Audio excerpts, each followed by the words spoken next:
الحمد لله الحمد لله الذي خلق الإنسان من نفس واحدة وألقى الحب في قلب الوالدة ووضع تحت حجام الجنة الخالدة وعد على إطاعتها الكوثر الباردة. أما بعد فقد قال الله تعالى في القرآن المجيد وفي الفرقان الحميد: أعوذ بالله من الشيطان الرجيم. بسم الله الرحمن الرحيم. أن اشكر لي ولوالديك. صدق الله العظيم. وقال النبي صلى الله عليه وسلم: هما جنة برنامك، أو كما قال عليه الصلاة والسلام. যাবতীয় উপাসনা আরাধনা সমুদায়ের প্রশংসা সেই বিশ্বনিয়ন্তার প্রতিনিধিত্ব তিনি মহিয়ান করিয়ান সর্বশক্তিমান অনন্ত অসীম দয়ালু কৃপাবান সমগ্র সৃষ্টির কারিগরের গুণগান যার বিনা অনুমতিতে চন্দ্র সূর্য তারকা রাজি উদিত হয় না, অস্ত যায় না। ভক্তি ভালোবাসা সহিত তথা প্রশংসা হামদ ও সানা সকলে আমরা সমাদর করি আলহামদুলিল্লাহ।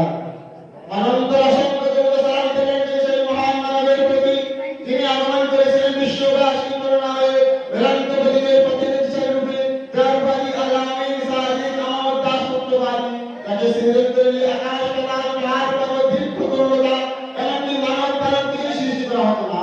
তাই সাল্লাল্লাহু আলাইহি ওয়াসাল্লাম অথবা আমাদের এই মহতি অনুষ্ঠানে সুনামধন্য মহান সম্মানীয় সভাপতি সাহেব এবং নিকৃষ্ট শ্রদ্ধেয় শিক্ষক মণ্ডলী ও দূর দূরান্ত থেকে আমাদের অতিথিবৃন্দগণ এবং সম্মুখে বসে থাকা শ্রোতাবৃন্দকে আমার আন্তরিক সালাম শুভেচ্ছা ও অভিনন্দন জানিয়ে আজকের অনুষ্ঠানের আলোচ্য বিষয় পিতামাতার হক্কাধিকার সম্পর্কে কোরআন হাদিস দ্বারা কিছু আলোকপাত করতে চাই।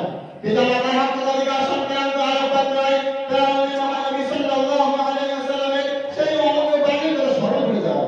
যিনি মানুষের প্রতি বাবা রাদিয়াল্লাহু তাআলা আনহু পুত্র বর্ণনা করেন: ইন্না রাজুলান ক্বালা ইয়া রাসূলুল্লাহ সাল্লাল্লাহু আলাইহি ওয়াসাল্লাম মা হাক্কুল ওয়ালিদাইনি আলা ওয়ালাদিহিমা ওয়া কাযালিকা রাসূলুল্লাহ আলাইহি ওয়াসাল্লাম জিজ্ঞাসা করেন: ইয়া রাসূলুল্লাহ সাল্লাল্লাহু আলাইহি ওয়াসাল্লাম সন্তানের উপর পিতামাতার হক অধিকার কি?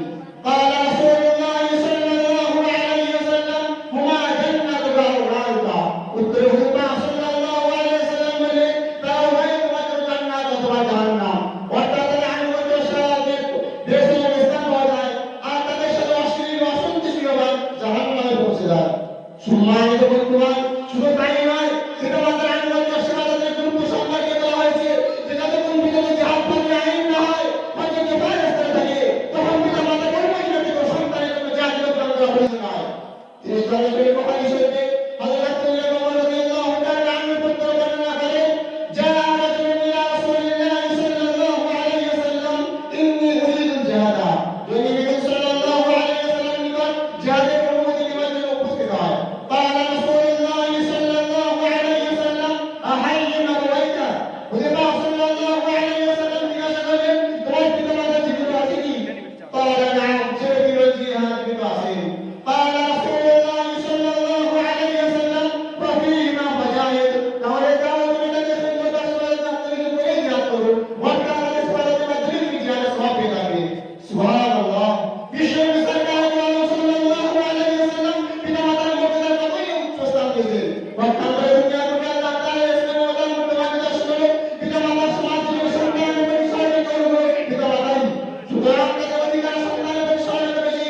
এজন্য আল্লাহ তাআলা পবিত্র কোরআনে সেই অধিকার ও শুকরিয়া আদায় করার নির্দেশের সঙ্গে সঙ্গে পিতামাতার অধিকার আদায় করার কথা সুস্পষ্ট করে কোরআনে নির্দেশ দিয়েছেন। সূরা বাকারার 14 নম্বর আয়াতে বলা হয়েছে: আনিশকুরু লি ওয়া লিওয়ালিদাইক। অর্থাৎ আমার শুকরিয়া আদায় করো এবং তোমার পিতামাতার শুকরিয়া আদায় করো। উল্লেখিত আয়াতে প্রমাণিত হয় যে আল্লাহ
বড় দুঃখ বেদনার বিষয় পিতা মাতার মতো অমূল্য সম্পদ আরো ছিল না।